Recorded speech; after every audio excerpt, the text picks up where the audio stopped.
¿Qué pasa en el sector educativo durante la cuarentena por la emergencia COVID-19? Aquí vas a encontrar consejos muy útiles para que los maestros impartan mejor sus clases en línea. La gestión escolar y del aprendizaje cambia por completo. ¿Qué pasará cuando regresemos a clases con medidas de distanciamiento social? No podrá haber recreos, o no como los conocemos. Todo esto y más en el primer episodio, el arranque, la inauguración, el comienzo de Edúcate. Comenzando en 3, 2, 1... 5, 4, 3, 2, 1. Ignition. We have liftoff. Bienvenidos a Edúcate, Un podcast para hablar sobre educación, de una manera inspiradora, pero sin cursilerías ingeniosa. y muy bien documentada. Este es un producto altamente pedagógico. Y 0% aburrido. Yo soy Rodrigo Limón. Y yo, Juan Pablo Pérez Solórzano, Un podcast para maestros y padres de familia. que de vez en cuando se desesperan. ¡Comenzamos! ¡Edúcate!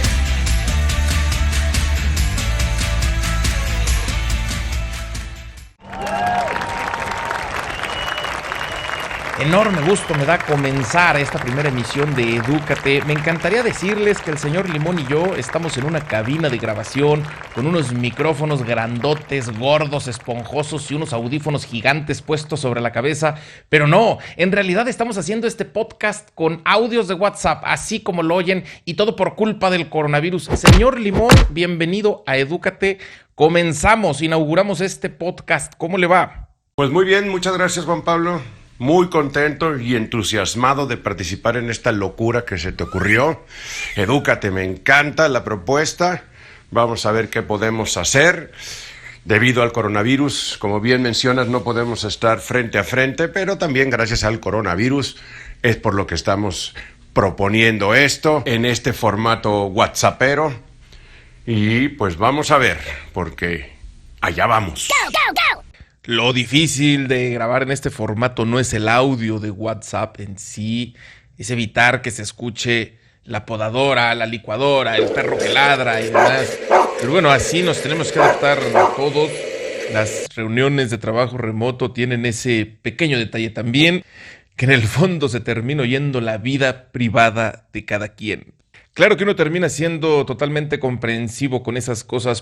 Claro, y en este formato que estamos de audios grabados, la gente escucha y escucha con más atención, por lo tanto se evidencian más los ruidos incidentales y ambientales. Además, cuando uno lo graba y lo vuelve a escuchar, escucha uno todas las aparentes fallas que tiene, pero en realidad no se nota tanto.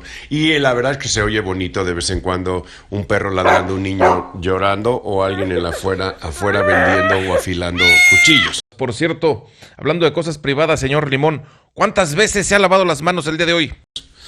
Con respecto al tema del lavado de las manos, siempre me las he lavado mucho, pero fíjate que a diferencia de hoy día, que te las tienen que lavar por precaución para no contagiarse, yo siempre me las he lavado porque me da asco prácticamente agarrar las cosas. Entonces, ahora no ha variado mucho el tema. Sigo lavándomela de la misma manera y por la misma razón. Y ayuda al tema del contagio. Pues ese asco por agarrar las cosas hoy es más funcional que nunca. De hecho, todo el trastorno obsesivo compulsivo hoy es más funcional que nunca. Y yo de hecho estoy pensando en ir al psicólogo porque quiero empezar un proceso terapéutico. Y eso le voy a decir, estoy aquí para iniciar una terapia porque fíjese que tengo obsesiones. Tengo obsesiones y siento que no son suficientes mis obsesiones, necesito más. O cuando menos necesito hacerlas funcionales. En fin, hoy nadie se queje de mis obsesiones porque hoy son funciones adaptativas. Me encantaría ver la cara del psicólogo cuando le digas que vas a por más obsesiones. Y hablando precisamente de adaptación, pues vamos entrando en materia, señor Limón, con el tema obligado de esta primera emisión de Edúcate, que es el cambio, así como se ha vivido, forzado, imprevisto, en algo enorme, gigantesco, que lo voy a definir como toda la actividad educativa mundial, porque no solo me quiero referir a la actividad escolar como tal, sino que estamos hablando también de la escuela más importante de cada niño, de cada joven, que es la casa, que es el hogar. Hay que hablar sobre lo que están viviendo las instituciones educativas para adaptarse a este contexto de confinamiento. De pronto no se puede ir a la escuela y aunque sabemos que es algo temporal, seguimos con la incertidumbre, pues no sabemos cuándo esto va a acabar y ha sido todo un fenómeno esto de tener que educar en línea. Y lo que se vive en cada hogar, ni se diga, para los padres de familia también ha sido toda una revolución insospechada. Esto de tener a los hijos en casa todo el día y acompañar su proceso formativo ahí, en este periodo de cuarentena.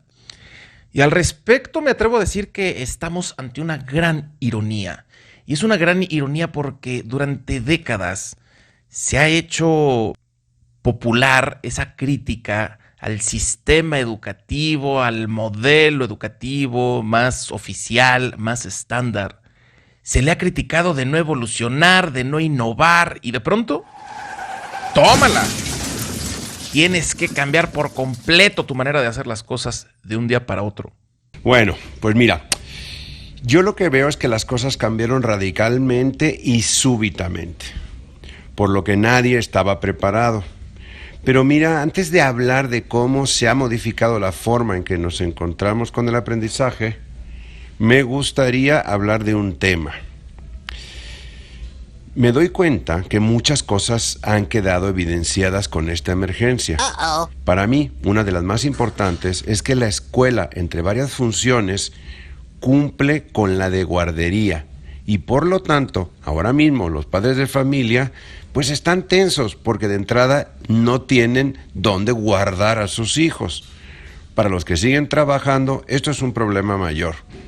Si hablamos de escuelas privadas, entonces hasta cierto punto es comprensible que los papás estén molestos porque tienen que seguir pagando. Es decir, para ellos la escuela ya no tiene tanto sentido si pierde su propiedad de guardado. Y como el tema de contenido educativo no es lo suyo, pues los vemos que se resisten a pagar las colegiaturas a pesar de que las escuelas siguen con sus gastos. Entonces las escuelas ahora mismo están pasando las de Caín, porque por un lado deben de seguir recabando las colegiaturas y por el otro lado tienen que seguir con el proceso educativo, es decir, que no se interrumpa. En pocas palabras, cumplir con el plan de estudios que ahora incluye no solo educar a los alumnos, sino que también incluye educar a los maestros para que puedan educar en línea. No, bueno, menudo embrollo. Con muchos padres de familia argumentando que al no abrir el plantel, las escuelas particulares se están ahorrando muchos costos y no, en realidad, el gran costo, casi todo el espectro de la estructura de costos en una escuela particular es nómina. Y ese costo en este momento no es manejable. Planta docente, personal administrativo, personal de soporte y mantenimiento. A la gente le tienes que seguir pagando su salario. Eso no lo vas a reducir, no lo vas a postergar. Por lo tanto, el margen de maniobra es muy estrecho. Además, lo que pagan en su nómina las instituciones educativas particulares no son cuidadores, no son niñeras, son profesionales del aprendizaje.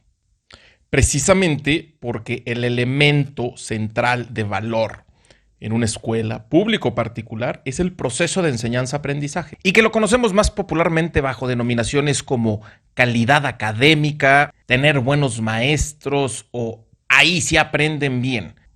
El punto es que este componente central de valor, o sea, el elemento más importante de todo lo que te ofrece una escuela particular, no es algo que esté detenido a causa de que no se pueda abrir el plantel. El proceso de enseñanza-aprendizaje tiene que seguir y sigue, nada más que ahora está obligado a hacerlo en otro formato, que es precisamente el formato de educación en línea. Y me gustaría hacer un enfoque, señor Limón, en esta parte, la labor del docente, la labor del maestro, porque imagínese lo que es tener una clase en línea, en vivo, a través de una plataforma de videoconferencia como Zoom, Microsoft Teams, Webex, etcétera, la que sea. Pero imagínese un grupo de primaria, de secundaria, tomando la clase en línea, en una sesión de videoconferencia, 30 niños, 30 adolescentes conectados y todos con el micrófono abierto. Y el profe, cuando todavía no aprende a usar la plataforma para cerrarle el micrófono a todos, empieza a gritar desesperado en su computadora: ¡cállense! Y con este caos comenzó este cambio abrupto de la educación en línea. ¿Qué más cosas sufren los profesores? ¿Qué más cosas tienen que resolver los profes en esto de educar en línea, señor Limón? Juan Pablo, pues es correcto. Los maestros se enfrentan ahora mismo a un formato completamente nuevo, unos más que otros. Las dificultades empiezan, yo creo que con la edad, porque obviamente algunos ni siquiera son nativos digitales, por lo que hablar frente a una pantalla ya representa un escollo.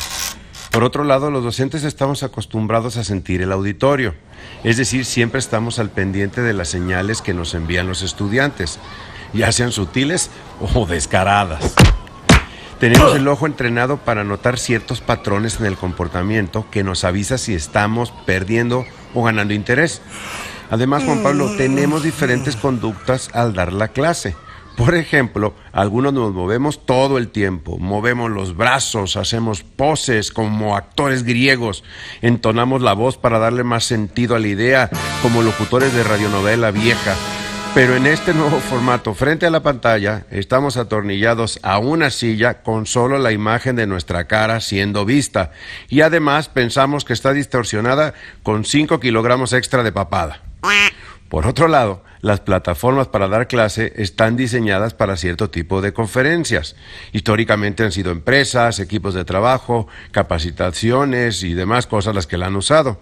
Y si bien hay algunas más inclinadas a la docencia, su diseño original no iba dirigido francamente a maestros de primaria o de preescolar. Es por eso que a veces puedes presenciar cómo el profesor quiere enviar una imagen o quién sabe qué quiere hacer y acaba saliéndose de la sesión o de plano poniéndose un filtro de conejito. Si a esto le añades la ansiedad por no poder saber qué pasa y querer controlar al grupo de la manera tradicional, es decir, a los gritos, pues te vas a encontrar con mucha frustración y algo de desesperanza. Pero yo creo que ya se empieza a ver la luz del otro lado. Los maestros, yo ya he visto, han mostrado ya grandes avances desde que empezaron a manejar este formato. Sin duda ha sido un viaje muy intenso. Un viaje que comienza en el caos, porque al principio esta implementación de la educación en línea era obvio, iba a ser caótica. Al principio no se podía esperar otra cosa, todo iba a salir mal. Pero cada maestro ha ido por su cuenta y con base en su propia experiencia y con los topes que se ha dado en la pared en esto de usar las plataformas e implementar la educación en línea, cada maestro ha generado sus propios descubrimientos para encontrar las soluciones y sobre todo seguir manteniendo viva la estrategia didáctica, la estrategia de enseñanza y aprendizaje en un entorno digital que en cierto aspecto te ofrece más cosas, pero también puede llegar a ser más limitado, sobre todo en lo que toca a estas necesidades que ha mencionado el señor Limón y que son componentes esenciales de la comunicación, como es el hecho de ver el rostro del otro, de ver cómo reacciona a lo que estamos diciendo, de ver en el ambiente del grupo si estamos siendo aburridos, si estamos motivando a los chicos, etc. Un elemento clave de la acción docente es algo que se llama tomarle la temperatura al grupo. Y esto es algo totalmente sensorial. ¿Cómo está el grupo? ¿Qué tal su disposición para poner atención, para aprender? Y de ahí derivar la necesidad quizá de activar un juego, de ponernos serios, de ponernos bromistas, etc. El problema es que en línea no le podemos tomar la temperatura al grupo y nos sentimos a ciegas. Inevitablemente hay una parte de esto, que es la docencia en línea, que implica cierta ceguera desesperante.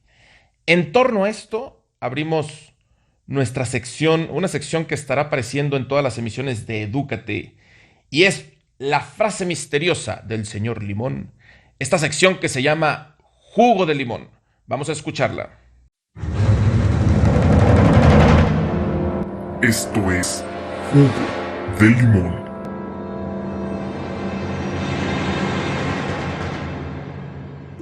No será el profe que más sepa el que sobreviva. Tampoco será el que tenga más experiencia el que sobreviva, sino aquel que se adapte mejor al cambio. Se puso muy darwinista, señor Limón. A ver, me dejó preocupado. Puedo entender la acción de los profes que están aprendiendo a utilizar herramientas y a educar cada vez mejor a distancia. Pero cuando usted habla de sobrevivir, quiero entender qué pasa con el profe que no sobrevive a esta situación. ¿Qué es no sobrevivir a este encontronazo con el cambio? Sí, ya sé, suena fuerte, pero sí sobrevivir. Mira, queda claro que las cosas no volverán a ser las mismas. Es decir, que esto no va a parar de un día a otro y todo regresar a la normalidad. Es decir, a lo conocido y para siempre. Aunque en algún momento volveremos a la escuela, eso sí, es posible que si el brote regresa, pues los estudiantes regresarán de nuevo a sus casas y las clases serán virtuales otra vez. Las escuelas deben prepararse para otra situación similar en algún momento próximo o futuro. Así que una nueva habilidad que se le requiera a un maestro será la de ser capaz de dar clases en esta modalidad a distancia. De hecho, en las escuelas que forman a los profesores ya se debería de empezar con cursos en este sentido. Yo creo que de ahora en adelante ya se debe ir alternando este tipo de clase, aunque no sea necesario, para que cuando vuelva a suceder no sea tan violento, por decirlo de alguna manera. Mira, es probable que estemos frente a un cambio en el perfil del profesor. Algunos que decidieron seguir esta profesión ahora se replantean si es lo que quieren, y otros que nunca lo pensaron, puede ser que ahora sí encuentren un lugar para ellos. Fíjese que desde hace ya años el dominio de las TICs, tecnologías de la información y la comunicación, era un tema de capacitación docente recurrente, es decir, con frecuencia se llamaba a cursos, talleres, en el que se impartía ese tema, el dominio de habilidades tecnológicas y uso de herramientas tecnológicas para la educación, para fortalecer la docencia. Sin embargo, muchos profesores podían resolver su docencia sin tanto uso de estas tecnologías. Digo, cada institución, cada escuela tenía su nivel de exigencia y de implementación en herramientas tecnológicas. Pero recientemente se podía ver todavía a muchos profesores llevar una docencia viable sin tanto uso de tecnologías. Y esto es algo que ya cambia radicalmente, ya no puede ser así. Vamos a imaginarnos que en el transcurso de este año estamos en esta situación, así como lo describe el señor Limón. Regreso a la escuela, pero con medidas de distanciamiento social, y por ahí, ante la posibilidad de rebrotes, nuevos periodos de encierro y cuarentena, con serias posibilidades, de acuerdo con informes que presentaron recientemente el Instituto Tecnológico de Massachusetts y la Universidad de Harvard, serias posibilidades de que esta dinámica de incertidumbre, de posibles rebrotes, de ciertas medidas de distanciamiento social se prolonguen todo el 2021. Ahora, si imaginamos un escenario en el que ya no existe la amenaza COVID-19, por fin se reduce a cero. Igual, las instituciones educativas ya no van a aceptar que los profesores no dominen tecnologías de información y comunicación. Eso es un hecho y es el cambio y el problema de supervivencia que muy acertadamente explica el señor Limón en su frase misteriosa de jugo de limón, y resulta al final ser cierto que la docencia ya no va a volver a ser igual. El perfil ha cambiado y en esto no hay marcha atrás. Y después de reflexionar esto, pasamos a la sección Toma Nota, con útiles recomendaciones para maestros. En esta ocasión, una cápsula que preparé con 5 muy útiles recomendaciones para maestros para que puedan resolver mejor sus clases en línea. Vamos a escucharla. Toma nota.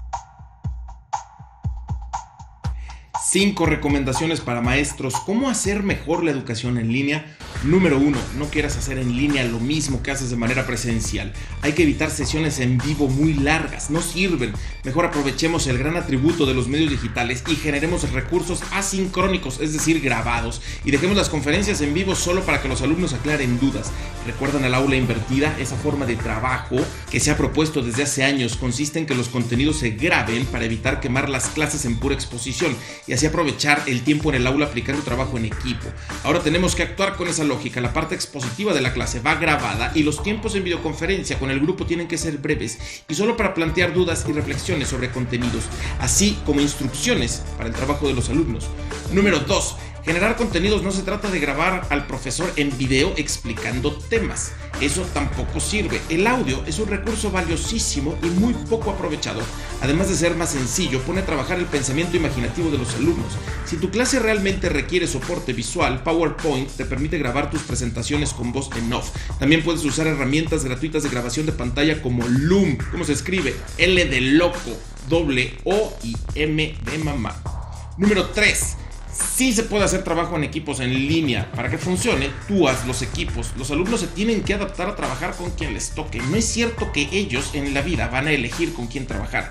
Asegúrate de asignar a un alumno con buen liderazgo y trabajador a cada equipo. Nombra líderes de equipo y ten un canal de comunicación directo con cada líder para coordinar el trabajo. Número 4. No todos los contenidos los tienes que generar tú. Los alumnos también tienen que hacerlo como parte de sus evidencias de aprendizaje. Que generen sus respectivos videos, audios, presentaciones, mapas mentales, infografías, etc. Número 5. Esta tiene que ser la época de la pedagogía basada en proyectos. Reduce la evaluación por cuestionarios y genera mayor diversidad de evidencias. Con rúbricas bien diseñadas, trabajo cuyo resultado sea un producto que requiere un proceso para su construcción, algo que incluso se pueda publicar en un blog escolar. No basta con que las escuelas tengan plataformas en línea, todas deberían tener un blog que muestre los trabajos de sus alumnos. ¿Y usted cómo anda, señor Limón, en esto del dominio de las tecnologías de información y comunicación? Si ahorita tuviera que dar clases en línea, ¿se defiende bien? ¿Sí la arma o qué? ¡Auch! Pues estoy como quien dice en la calle, no estoy preparado, pero estoy aprendiendo. Para mí el problema principal es que mi especialidad es el juego y el juego grupal, así que imagínate, todavía no sé cómo le voy a hacer y ese es un problema. Yo comparo mi situación con el problema al que se van a enfrentar las escuelas cuando vuelvan con respecto al momento más feliz del día de clases, que es el recreo. ¿Cómo se va a llevar a cabo? No sabes, este reto me apasiona. Por ahora se ve muy difícil, pero como todo, se resolverá de alguna manera. Para mi especialidad, la ludopedagogía, el contacto físico es fundamental y al no poder darse, tendremos que buscar otra forma de fomentar el trabajo en equipo, la comunicación, la cooperación y todo lo que se logra con el juego, pero a distancia. Es una situación que de la misma manera presenta un gran escollo como un gran reto. Pero ya iremos hablando de esto en los siguientes podcasts. El señor Limón, experto en ludopedagogía. Hace unos días una maestra me preguntaba por usted y me decía, oye, sí, tu socio, ese que es experto en ludopatía. Y la tuve que corregir. ¿Cómo que ludopatía? Es muy diferente. La ludopedagogía, que es el aprendizaje basado en el juego, y la ludopatía es esa tendencia a no poder salir de los casinos, jugar, apostar, etcétera, etcétera. Nada que ver. Pero bueno, vale la pena hacer la aclaración. Y lo que acaba de decirnos el señor Limón es verdaderamente intrigante. ¿Qué le espera a los recreos escolares? Concretamente a la vida escolar, con medidas de distanciamiento social. Pero cuando los niños regresen a sus escuelas, se van a tener que tomar medidas de distanciamiento social, prevención, y el recreo es algo que se tiene que rediseñar. Entonces, si nos preguntamos cómo va a ser un recreo o cómo va a ser en general la escuela con medidas de distanciamiento social, esto es tan importante que lo vamos a tratar en el episodio 2 de Edúcate. Le vamos a dedicar todo el episodio 2 a la vida escolar con distanciamiento social, el futuro del recreo. Que obviamente no es un futuro definitivo, va a ser algo temporal, pero durante algunos meses, pues la vida escolar, si bien los niños van a volver a clases, la vida escolar va a ser muy, muy diferente. Y ya estamos por cerrar este episodio y el señor Limón tiene preparados 5 consejos, 5 recomendaciones para las instituciones educativas, para las escuelas. Así que coordinaciones, direcciones, pongan atención porque estas son las recomendaciones del señor Limón para enfrentar en la gestión escolar esta situación de COVID-19. Vamos a escucharlo. Toma nota. Bueno, mis 5 recomendaciones para directivos y personal administrativo. podrían ser, vamos a ver, la primera, empatía y comprensión para los docentes. Como hemos estado hablando, es un momento en el que los maestros están bajo mucha presión y estrés, además de angustia. Por lo tanto, necesitan más apoyo que nunca. Lo que no debemos permitir es que los docentes se desesperen, se frustren y piensen en abandonar. La segunda es empatía y comprensión para con los papás. Hoy en día en el nivel básico la carga del aprendizaje cae en el regazo de los padres de familia. Algo que ellos nunca quisieron ni nosotros tampoco. Pero ahora mismo les corresponde. En los niveles medio y superior es un poco menos, pero también. Por lo tanto, hay que ser muy empáticos con ellos. Dentro de esta misma empatía y comprensión con los papás, el número 3 seguía que hay que ser también así porque el coste de las colegiaturas sigue siendo complicado para ellos. Así es que tienen que tener muchísima comunicación con los papás, como siempre la han tenido, y ahora más comprensión, porque algunos la están pasando realmente mal. Otra recomendación sería que se adelanten, es decir, que antes de que las cosas se pongan más difíciles con relación a los papás, los directivos se tienen que adelantar y ponerse en los zapatos de los padres de familia, puesto que son pieza fundamental de la supervivencia de la escuela. Todas las decisiones que se tomen de ahora en adelante tienen que estar pensadas desde el punto de vista de los papás y cómo los van a afectar. Ahora mismo no nos podemos dar el lujo de desgastar la relación cuando se puede evitar. Y la 5 es deleguen. Fíjate, las escuelas privadas muchas veces se llevan como se llevaría una empresa. Es decir, el dueño o dueña es el único que da las decisiones y que carga con las responsabilidades. Este es un buen momento para empezar a delegar. Una parte de la administración enfocados en recuperar cuotas y colegiaturas y otra parte de la docencia enfocados solamente en la calidad de la educación en esta modalidad a distancia. Eso sería todo. Hoy más que nunca tenemos que ser solidarios, cooperativos, empáticos, todos con todos, la escuela con los padres de familia con la escuela también. Este no es un buen tiempo como para hacer llover quejas, hay que ser comprensivos, los profesores están improvisando, la dirección, las coordinaciones escolares también. Tenemos que escucharnos, tenemos que dialogar, ponernos de acuerdo, porque salir de esta es cosa de trabajar juntos y eso no va a suceder si no tenemos un buen diálogo. El llamado es para todos, para las instituciones educativas, para los padres de familia. Todo lo hacemos por nuestros niños, por nuestros adolescentes, y claro que estos tiempos van a quedar atrás, pero el reto es hoy. Y el reto más importante es saber cooperar y saber ser solidarios. Con esto terminamos la primera emisión de Edúcate. Les recuerdo que este podcast, esta emisión, se grabó con audios de WhatsApp, toda una aventura. Yo digo que somos el primer podcast en el planeta que se graba así, en este formato, que ya no sé, señor Limón, no sé si lo dejemos. La verdad es que está cómodo esto de grabar. Si no me gusta lo que dije o si dije una tontería, pues la borro y vuelvo a grabar. No sé. Y tampoco sé si somos el primer podcast en el planeta que se graba con audios de WhatsApp. Quizá haya otros, pero la verdad es que no sé de ninguno. Muchísimas gracias, señor Limón. Nos vemos en la siguiente emisión, en la que vamos a tratar sobre cómo va a ser la vida escolar con medidas de distanciamiento social en lo que terminamos en los próximos meses de superar esta crisis COVID-19. Muchísimas gracias, señor Limón. Es correcto, querido Juan Pablo. Es momento de sumar, de aportar, de no estorbar, vaya.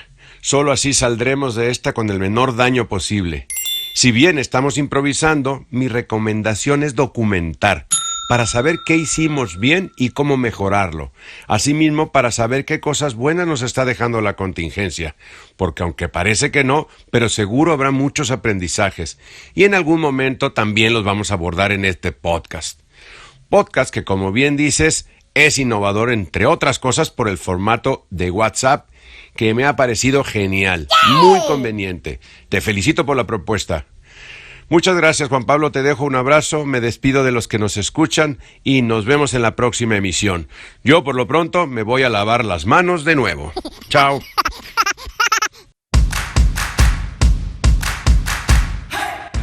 Esto fue ¡Edúcate! Nos veremos en el próximo episodio.